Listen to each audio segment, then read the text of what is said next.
আসসালামু আলাইকুম গাইস, সবাই কেমন আছেন? সকাল সকাল চলে আসলাম অফিসে। এসে দেখি আমাদের এই অ্যাকোরিয়ামের সবকিছু মানে পানি ঘোলায় গেছে। তো আমার ভিডিওটা বড় হইতে পারে, দেখবেন সবাই, ঠিক আছে? আমি কিভাবে পরিষ্কার করি দেখেন। এই যে পাইপগুলো আছে না, এইগুলো অনেক ময়লা হয়ে গেছে, এইগুলো খুলতেছি। খুইলা তারপরে এগুলো আমি পরিষ্কার করব। এই দেখেন কি অবস্থা হয়েছে, পানি একদম নষ্ট হয়ে গেছে। তো এগুলো সব আমার পরিষ্কার করতে হবে এখন। এগুলা আসলে এখানে আনলাম, এগুলো খুলে খুলে প্রত্যেকটা পার্টে পার্টে এগুলো আমার পরিষ্কার করতে হবে। তো গাইস, আসলে এটা আমি মাঝে মাঝে করি, আমার অফিসের এই কাজটা। আহ এই বাতি গুলা খুলে সব আলাদা করতেছি, সুন্দর করে পরিষ্কার করতে হবে। এখানে এই যে মোটর, ছোট একটা মোটর লাগানো থাকে ভিতরে, এগুলো অক্সিজেন থাকতে হয় এটার ভিতরে, নয়তো ফিশগুলো ভালো থাকে না। দেখেন কি পরিমাণে ময়লা হয়েছে। এখন আস্তে আস্তে সবকিছু ভিতর থেকে বের করে আনতে হবে। আনার পরে আমি এগুলা আহ একদম সুন্দর করে ক্লিন করব। তো দেখেন আমার ভিডিওটা কিভাবে আমি ক্লিন করি। অ্যাকোরিয়াম যাদের আছে তাদের বলবো যে আহ, কমপক্ষে 15 দিন পর পরে আপনারা পরিষ্কার করবেন। এই পানিগুলো চেঞ্জ করলে কি হবে, ওই মাছগুলো একটু ভালোভাবে লাইফ লিড করতে পারবে, ঠিক আছে, সুন্দরভাবে থাকতে পারবে। আর এগুলো তো আপনার দেখার দায়িত্ব। আর অ্যাকোরিয়াম আসলে যারা শৌখিন মানুষ তারাই বেশিরভাগ এগুলো ইউজ করে।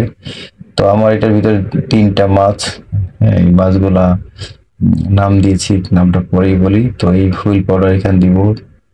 হুইল পাউডার দিয়ে এটাকে সুন্দর করে আমি ঘষে ঘষে তারপর এটাকে আমি পানি দিয়ে ধুয়ে নিব। হ্যাঁ, দেখেন কি পরিমাণে ময়লা ছিল এটার ভিতরে।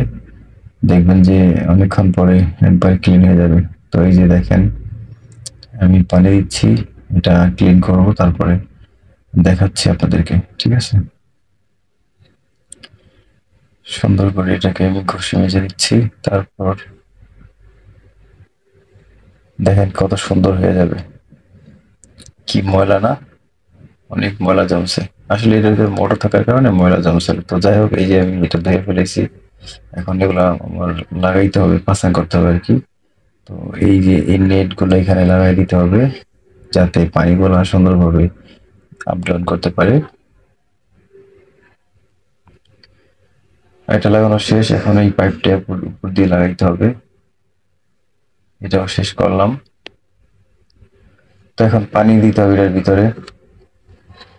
গাইস, আসলে আমার ভিডিওটা একটু যদি বড় হয় তারপরও আসলে দেখবেন, কারণ আমি ভিডিও আপনাদের জন্য আজকে বানাচ্ছি যে অ্যাকোয়ারিয়ামের পানি কিভাবে চেঞ্জ করতে হয় এবং এটা কাজ কি কি। তো এই বাল্বটাকেও আমি একটু ভালো করে মুছে নিলাম, কারণ এটার ভিতরে অনেক ময়লা আবরণ ছিল। এটা ফোম দিয়ে এই কাজটা করতে পারবেন খুব সুন্দরভাবে, পানি যেন না ঢোকে। তো এই আমার এটা সব ফিটিং করা হয়ে গেছে। আমি এখন শুধু এটাকে নিয়ে যাব, নিয়ে এখানে বসায় দিব। এই যে লাইনগুলো দিয়ে দিচ্ছি, তারপরে এই মাছগুলো এটার ভিতরে আমি দিয়ে দিব।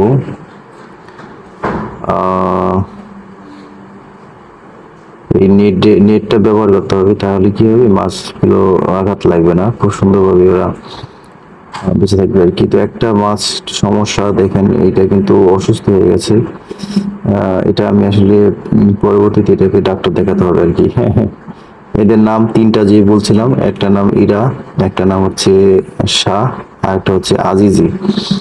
এই 3জন লোক ছিল আমাদের এখানে। তো এই 3জনের নামই এই উপকরণগুলোর নাম দেওয়া হয়েছে ওদেরকে। তো কেমন হয়েছে অ্যাকোয়ারিয়ামটা, অনেক ক্লিন হয়ে গেছে, এটা দেখতে পাইতেছেন। তো কেমন হয়েছে অবশ্যই আমাকে কমেন্টে জানাবেন, এবং এরকম যদি আপনাদের অ্যাকোয়ারিয়াম থাকে বাসায় বাড়িতে, আপনারা কিন্তু এরকম ভাবে সুন্দর করে ক্লিন করে নেবেন, ঠিক আছে? তো এই তো হয়ে গেল আজকে আমার ভিডিওটা। কেমন লেগেছে ভিডিওটা অবশ্যই জানাবেন। আমি এটাকে ওপেন করে দিচ্ছি যাতে অক্সিজেন খুব দ্রুত পাওয়া যায়। লাইটগুলো আমি চালু করে দিলাম, এই দেখেন এখন কেমন দেখা যায়। আগে কেমন ছিল আর এখন কেমন, অনেক সুন্দর না? যদি ভালো লাগে ভিডিওটা অবশ্যই শেয়ার করতে পারেন, সবাইকে দেখার সুযোগ করে দিবেন, এবং ভালো থাকবেন সবাই। সবার জন্য অনেক দোয়া রইলো, ভালোবাসা রইলো, ঠিক আছে? মাছগুলো অনেক সুন্দর, আমার কাছে খুব ভালো লাগলো। তো যারা আমার ভিডিও দেখছেন তারা সবাই লাইক কমেন্ট করবেন, পাশে থাকবেন।